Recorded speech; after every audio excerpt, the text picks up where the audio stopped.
Press the bell icon on YouTube app and never miss another update. बिस्मिल्लाहिर्रहमानिर्रहीम। उम्मीद है कि सब भाई अहबाब सब खैरियत से होंगे। आज का हमारा टॉपिक प्रॉपर्टी और रियल एस्टेट कि ये लोग इतने बदनाम क्यों हैं। मतलब जब भी आप देंगे किसी भी बंदे को आप प्रॉपर्टी का कहेंगे तो वो सबसे पहले तो वो ये कहेगा कि यार ये लोग सारे फ्रॉडिया हैं। असल में मैं जब ख़ुद भी इस बिज़नेस में एंटर हो रहा था तो उस टाइम मुझे भी कुछ लोगों ने कहा कि ये बिज़नेस सही नहीं है और आप इसमें सर्वाइव नहीं कर सकते क्योंकि ये आपके बस की बात नहीं है। इस बिज़नेस में बहुत क्या कहते हैं उसको वो पाकिस्तानी लोग सियासत का नाम इस्तेमाल करते हैं, बहुत ज़्यादा सियासत करनी पड़ती है और झूठ बोलना पड़ता है ये वो।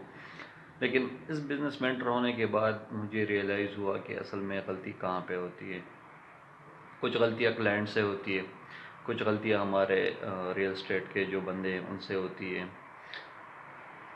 सबसे पहले इस पे बात करते हैं कि क्लाइंट से क्या गलती हो जाती है।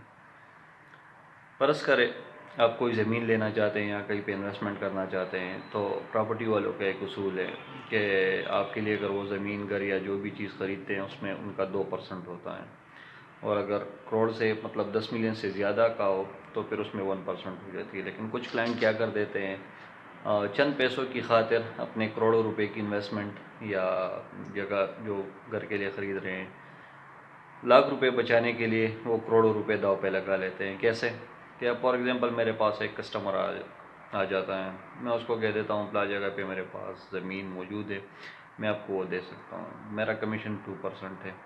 अब वो कहेगा कि यार ब्ला बंदे ने तो मुझे 0.5% बताया था या इससे थोड़ा सा बढ़ के बताया था।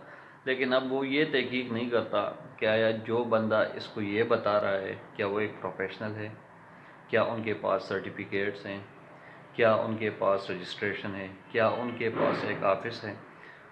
वो ये नहीं पूछता। बस क्लाइंट कुछ पैसों की खातिर उस बंदे से डील करवा लेता है और कल को जब कोई मसला आ जाता है तो वो क्लाइंट फिर वो जो डीलर प्रॉपर्टी डीलर होता है, मतलब उसको प्रॉपर्टी डीलर तो नहीं कह सकते क्योंकि उनके पास तो कोई सर्टिफिकेट वगैरह कुछ भी नहीं है, लेकिन उस बंदे से डील करवा के कल को जब मसला आ जाता है तो वो बंदा फिर मिलता नहीं क्योंकि ना उसका कोई ऑफिस है, ना कोई सेटअप है, ना उनके पास कोई सर्टिफिकेट्स है, कुछ भी नहीं है। और ये बंदा उससे डील करवा लेता है कुछ ही पैसों की लालच में कि मेरे कुछ पैसे बच जाए, हालांकि करोड़ों रुपए लगा रहा है, उसको दाव पे लगा के लाख रुपए बचा रहा होता है।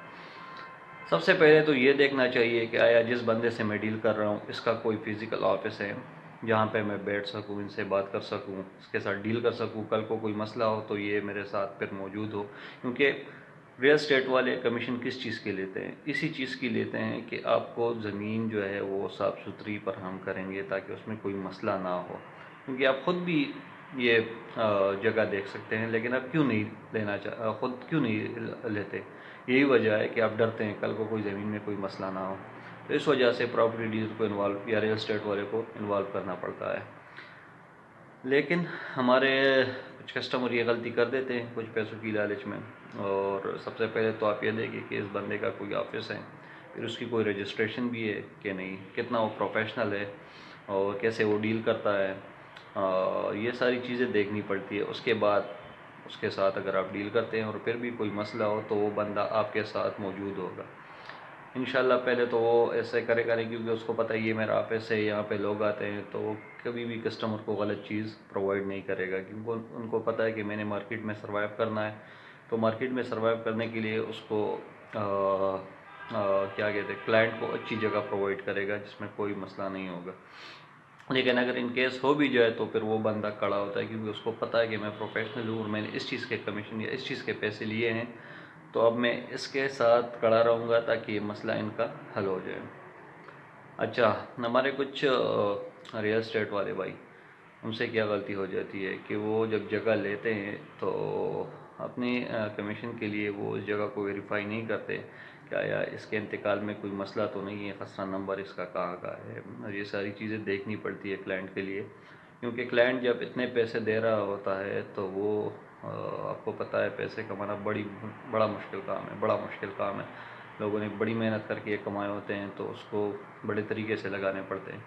تو میں وہی کہہ رہا ہوں کہ جو پروفیشنل ہوتے ہیں کبھی ایسا نہیں کریں گے. یہ ان لوگوں کے لیے ہیں جو مطلب اس کے پاس کوئی رجسٹریشن وغیرہ نہیں ہو. پھر بھی اگر آپ لوگ یہ کام کرنا چاہتے ہیں، رزق اللہ نے لکھی ہے، بہت اچھی بات ہے، اور اللہ پاک رزق سب کو دے، لیکن آپ لوگ ان چیزوں کا پھر خیال کر لیں. بے شک آپ کسی پراپرٹی والوں کے انوالو کر دیں، اس کو %، یا کچھ دے کے اس کو انوالو کر دیں تاکہ آپ کو آسانی ہو اس ڈیل میں. کل کو کوئی مسئلہ بھی ہوگا تو وہ آپ کے ساتھ کھڑا ہوگا. تو یہ کچھ باتیں تھی جو میرے ذہن میں آ رہی تھی اس حوالے سے، کیونکہ اکثر میرے پاس کلائنٹ آ جاتے ہیں تو ان کی یہی شکایت ہوتی ہے کہ کسٹمر کے ساتھ زیادتی ہوتی ہے. تو ہم اس کو پھر جب یہ بات کہہ دیتے ہیں کہ آپ سر کچھ پیسوں کی لالچ میں اپنے کروڑوں ڈبو دیتے ہیں، تو تب اس کو ریئلائز ہوتا ہے کہ ہاں ایسا تو ہوتا ہے. لیکن ان دونوں چیزوں کا بڑا خیال رکھنا چاہیے، چاہے کوئی ریئل اسٹیٹ والا ہو یا ویسے ہی کوئی عام بندہ ہو، جو بھی ہو. کیونکہ آج کل آپ کو پتہ ہے پراپرٹی میں ہر بندہ انوالو ہے. بے روزگاری کی وجہ سے ہر بندہ اس فیلڈ میں آنے کی کوشش کر رہا ہے، چاہے کریانے اسٹور والا ہو، چاہے ڈاکٹر ہو، چاہے کوئی اسٹوڈنٹ ہو، سب اس بزنس میں انوالو ہو چکے ہیں. اچھی بات ہے، پیسے کمانے چاہیے، اپنی کوشش کرنی چاہیے، لیکن پروفیشنل نہیں ہے. پھر یہ لوگ آپ اس کو پروفیشنل نہیں کہ، کیونکہ اس کی فیلڈ جدا ہے، وہ ایک الگ فیلڈ سے ہیں اور ہمارا یہ فیلڈ ہی ہے تو وہ اس فیلڈ سے ہے ہی نہیں. تو ان کو پھر تھوڑا سا احتیاط کرنا پڑتا ہے، کیونکہ کل کو ان کے لیے بھی مسئلے کھڑے ہو سکتے ہیں، لڑائیاں ہو جاتی ہیں اور پھر بہت سارے مسئلے کھڑے ہو جاتے ہیں. تو اس لیے جب بھی کوئی ایسی ڈیل کرے تو برائے مہربانی کوشش کرے کہ کلائنٹ کو اچھی اور سیکیور جگہ پہ انویسٹمنٹ کر کے دے، اور ایسی جگہ نہ دے چند پیسوں کے لیے کہ اس میں کل کو ان کلائنٹ کے لیے مسئلہ ہو. جزاک اللہ خیر.